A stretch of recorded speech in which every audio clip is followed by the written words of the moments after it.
ये वजाहत कर दीजिए कि जो क्लेम फैसल चौधरी कर रहे हैं बानी पीटीआई को लेके, उसमें कितनी सदाकत है? बकौल उनके, उनसे 3 हफ्ते से किसी की मुलाकात नहीं हुई, और जो हम विटनेस करते रहे हैं वो ये है कि जो मुस्तकिल क़यादत जा के मिल रही है, उनका राब्ता है बानी पीटीआई से। प्रॉब्लम कहाँ आ रही है? ये इतने मुतज़ाद बयानात क्यों हैं? का नाबुदो या का नस्ताइन, देखिए मुझे इसके बारे में डिटेल्स नहीं मालूम। मुझे सिर्फ इतना पता है कि ये 4 तारीख से लेके और अभी तक ये इसमें ख्याल में 25-26 तक कोई पाकिस्तान तहरीक इंसाफ की सिवाय एक दफ़ा के जो स्पेशल वो किया गया था विद रिस्पेक्ट टू जो कॉन्स्टिट्यूशनल अमेंडमेंट से पहले, और वो भी जो 1.5 घंटे की मुलाकात थी उसको कम करके 45 मिनट की कर दी गई थी। उसके अलावा पाकिस्तान तहरीक इंसाफ की सीनियर लीडरशिप को और ना ही फैमिली मेंबर्स को अलाउड था कि वो इमरान खान से मुलाकात करें। ओके, और अभी क्या सूरत हाल है?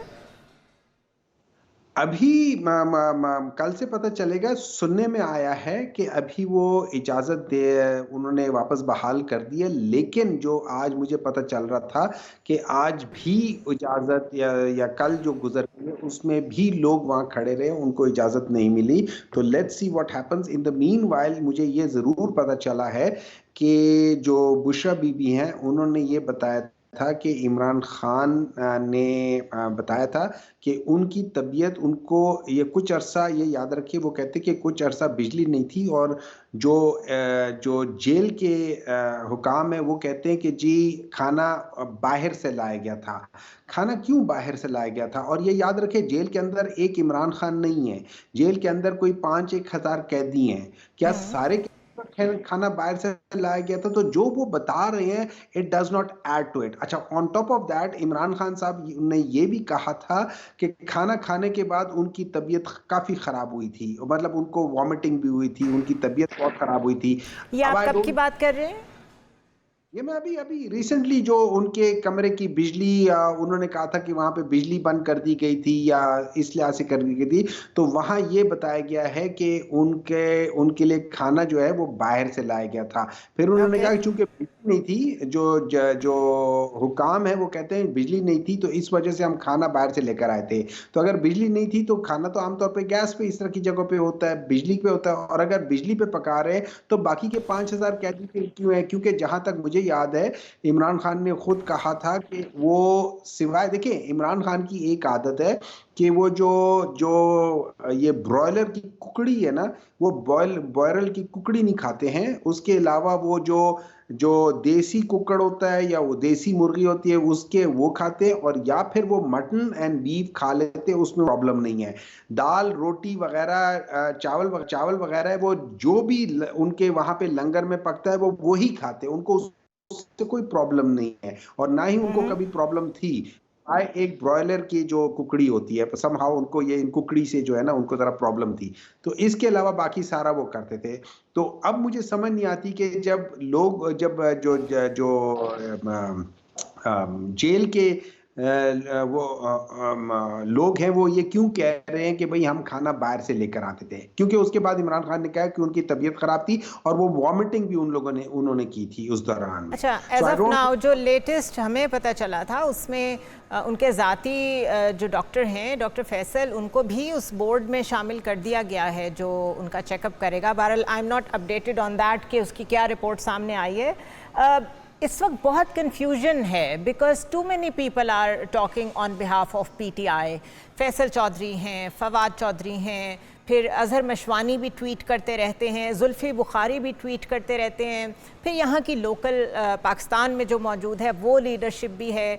चेयरमैन बैरिस्टर गौहर जो हैं वो भी जब कोई बात करते हैं तो फ़ौरन कई ग्रुप्स उन पर अटैक कर देते हैं कि ये बात ऐसे नहीं है, ऐसे है। आपके ख्याल में इस वक्त फोकल पर्सन कौन है? किसकी बात सबसे ज़्यादा मुस्तनद है when it comes to PTI's version on different things? देखिए वेरी सिंपल सी बात है, इमरान खान ने जिसको कहा है, जिसको रिस्पॉन्सिबिलिटी दी है, अनटिल प्रूफ अदरवाइज उसकी जो भी अहकामात उसकी तरफ से आएंगे वो माने जाएंगे। मैं भी अपनी तरफ से ट्वीट कर सकता हूं, कोई भी अपनी तरफ से ट्वीट कर सकता है। That means it is my opinion. मैं अगर फर्ज करें मैं barrister Gohar sahab as a chairman Pakistan Tehreek Insaf as of now, उनको इमरान खान ने रिस्पॉन्सिबिलिटी दी है। अगर हम किसी लिहाज से भी कर लेते, वो हर एक को जो रिस्पॉन्सिबिलिटी, चाहे वो सेक्रेटरी जनरल है, कोई भी है, जिनको इमरान खान ने नॉमिनेट किया और कहा है कि ये लोग मेरे बिहाफ पे करेंगे, ओनली दे आर ऑथराइज। बाकी हम सब की अपनी ओपिनियन है, we may like it, we may don't like it, ठीक है, लेकिन ओपिनियन तो आप बिल्कुल दुरुस्त फरमा रहे हैं, बिल्कुल सबका अपना ओपिनियन है, कोई कुछ भी ट्वीट कर सकता है। लेकिन जब लोग अटैक करते हैं ओपिनियन पे कि ये जो कमिंग फ्रॉम बैरिस्टर गौहर, हम इस पे बिलीव नहीं करते, कमिंग फ्रॉम उमर अयूब, लोग कहते हैं हम इस पे बिलीव नहीं करते, एक डिविसिवनेस है। और आज उमर अयूब जो हैं उन्होंने खुद कहा कि वर्चुअल इजलास से इजलास की कार्रवाई लीक हो जाती है। मैं उस पॉइंट ऑफ व्यू से पूछ रही हूँ कि अगर इतनी डिविसिवनेस है तो कौन मुस्तनद है इस वक्त? देखिए, इस तरह है, मैं आपको सिंपल बता रहा हूँ, जो सलमान अकरम राजा साहब जो हुए हैं, आप बैरिस्टर गौहर साहब हो गए, आपके शेख साहब हो गए, ये सारे जो अपनी पोजीशंस जिनको दी गई हैं एज पर पार्टी पॉलिसी, ये याद रखें, एक पार्टी पॉलिसी है और एक है जिनको जो सेनेट के अपोजिशन लीडर है या नेशनल असेंबली में अपोजिशन लीडर है, एक वो पोजीशंस हैं, वो अपने से करेंगे। लेकिन पार्टी की जो क़यादत जो इस वक्त है वो वही है जिसको इमरान खान ने एंडोर्स किया हुआ है और उनकी मानी जाएगी। अब दरमियान में तो अगर उनसे मुलाकातों में जब रुकावट आती है, उस वक्त डिसीजन मेकिंग अगर कोई करनी पड़ जाए तो फिर वो कौन करता है? उसके लिए जो बनाया हुआ पॉलिटिकल कमेटी बनाई है, वो पॉलिटिकल कमेटी या कोर कमेटी जो है, उनके पास ये इख्तियारात है कि वो डिसाइड करें। And it is not with any other thing, it is the core committee which has to decide as per my understanding. Okay, तो अगर 1 मिनट के लिए मैं अज्यूम करूं कि 26th अमेंडमेंट पे बैरिस्टर गौहर ने ये जो कहा कि हम अग्री करते हैं ड्राफ्ट के साथ, लेकिन सिर्फ बॉयकॉट इसलिए कर रहे हैं क्योंकि हमारी पार्टी के साथ सलूक बहुत बुरा हो रहा है, तो डज दैट मीन कि इमरान खान उस ड्राफ्ट से एग्री करते हैं जो पास हुआ है? नहीं, देखिए, इस तरह है, 2-3 चीजें हैं जो 26th अमेंडमेंट में है, उसमें 2-3 चीजें हैं, ठीक है।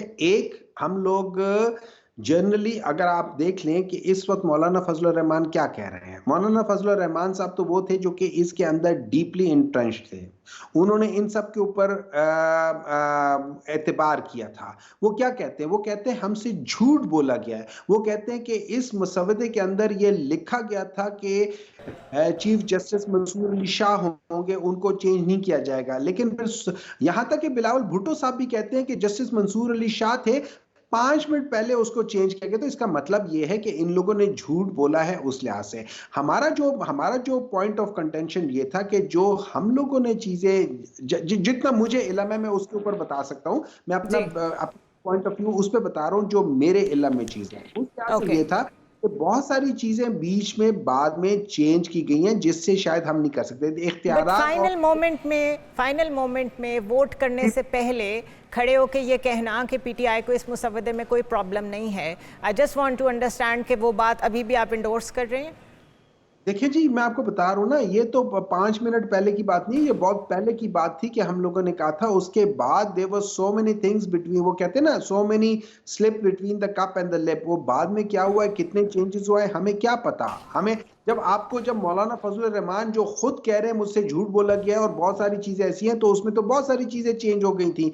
इस लिहाज मेरा ये ख्याल है कि जिस लिहाज से 26th अमेंडमेंट पास की गई है, इसमें इन्होंने बेसिक एक काम किया है, इन्होंने वो जुडिशरी जो आज़ाद होनी चाहिए थी उसको और ज़्यादा महकूम कर दिया है। पहले तो उसका मुंह बंद कर दिया है, उसके हाथ बांध दिए हैं, उसके पैर भी बांध रहे हैं, उसको उल्टा लिटा रहे हैं, बस सिर्फ छुरी फेरने की देर बाकी रह गई है। बहुत शुक्रिया हुमायूं मोहम्मद